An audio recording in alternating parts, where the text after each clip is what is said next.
Hello, this video is for cello players who are working on can-can.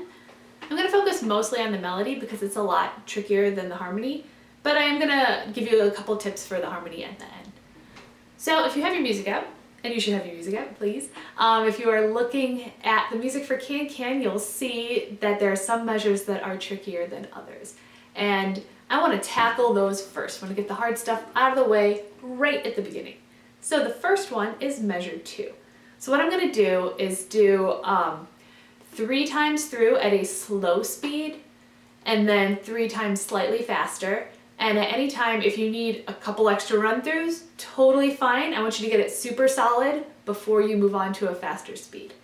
So here is measure 2. We are hopping from our E to our G. So my elbow is up so that my G can hover. It's not hanging back because that's bad news bears. So here is measure 2.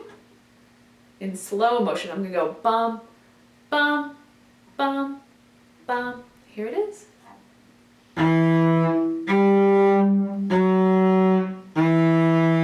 Second time, ready, go.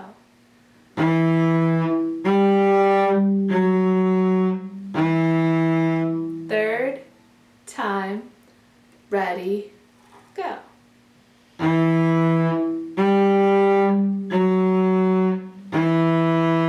Slightly faster, we'll go Mississippi, ready, go.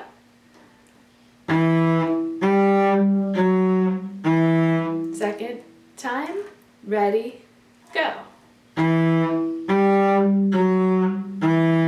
Third time, ready, go. And again, if you need to pause the video to get it, no worries, just do that, and then you can pick back up. All right, next we are going to the last measure of the first line. We have to cross over from our A string to our D string. Notice my elbow action. All right, and we're gonna practice that cross first. So we're gonna go A, B, land on the F sharp. Ready, go.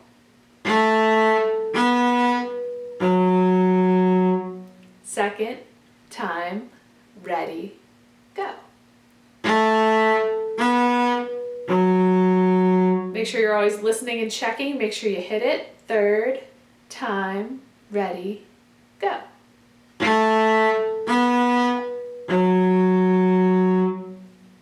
Right, now I'm going to do the full measure. There's a G after it. Notice when I put down my F sharp, my G came with. It was just ready to go. So here's all of the last measure of the first line. Ready, go.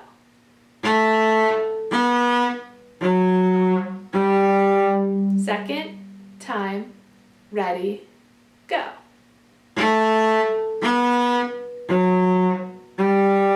Third time, ready, go. I'm gonna speed it up to Mississippi, ready, go. Second time. Third time. That one I think is the hardest of all of the evil measures. So you might need a couple extra run-throughs on that one. Totally fine. Next we are going down to the very last line of the melody, the second to last measure. Starts with a string crossing from D to A, and then it lands on an E. Like that. All right? So I'm going to do that full measure slowly. If you need to break it down to just going D, A, E, that is absolutely fine. Here is the second to last measure of the melody in slow motion.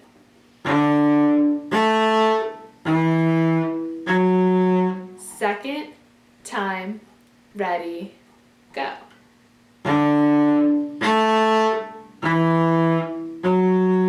Third time, ready, go.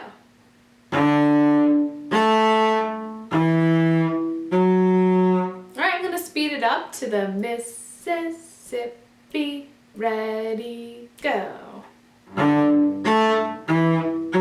Second time. Third time.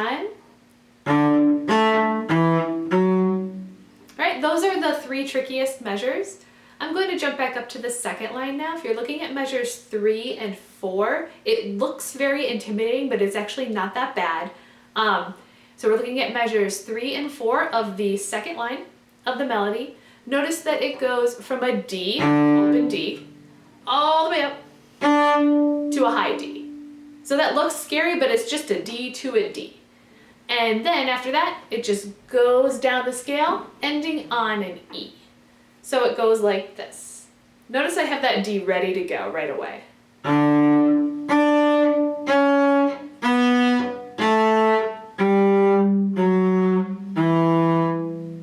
Okay, let's do it together. 1, 2, ready, go.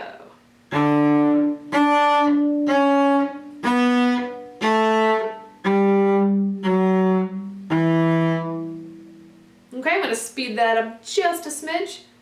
Mississippi, ready, go.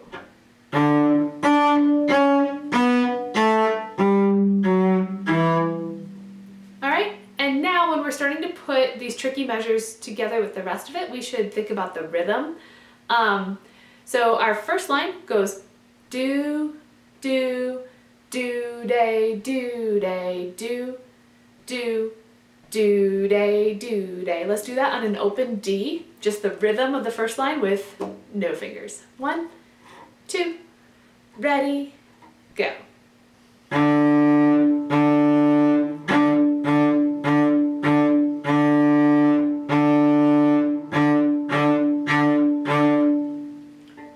So it's easy to be fooled when you're looking at the first measure, you're like, 2 Ds, got it.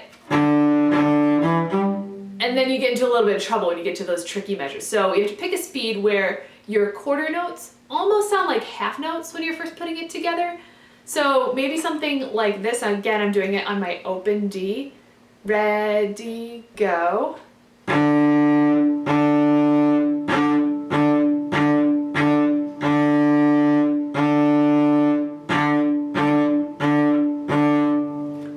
Okay, I'm gonna add fingers to that. 1, 2, ready, go.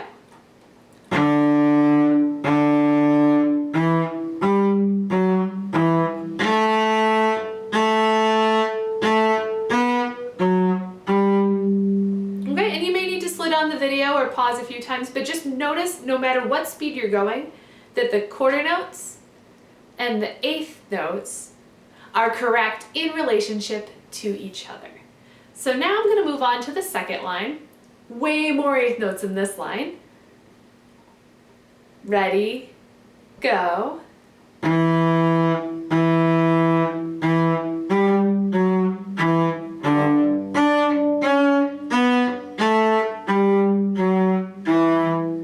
make sure those eighth notes stay nice and steady no matter what speed you're doing, because you've got a lot of them in a row. Here's that second line one more time. 1, 2, ready, go.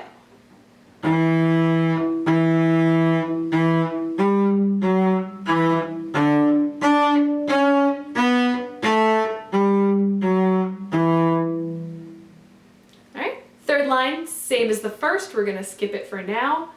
And now we're going to go to the fourth line, again paying attention to our quarter notes and eighth notes. So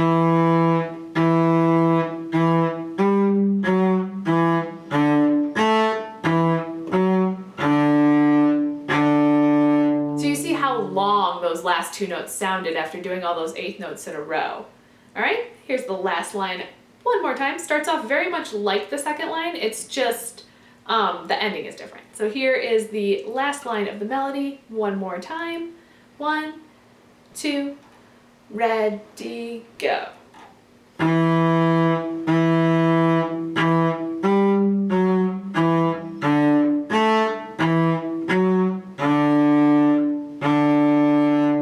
Nice long notes there at the end. Now the harmony is a lot of low A's and D's, so we're crossing over those same skills that we did at the end of Frere Jacques, we've done in the Ode to Joy harmony, just keeping that elbow up high and keeping a nice steady beat, because when you play this with the melody, you will have to play some long quarter notes, like we talked about, against some quicker eighth notes.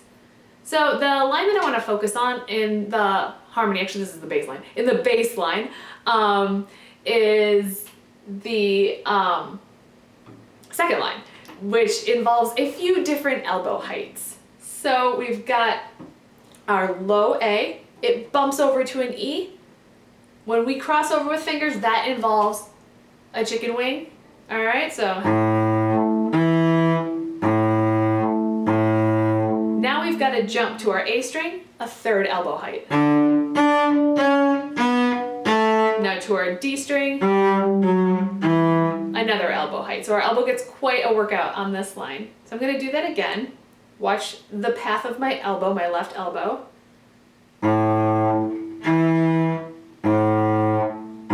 Big drop. Back up. Okay, here it is without talking. Ready, go.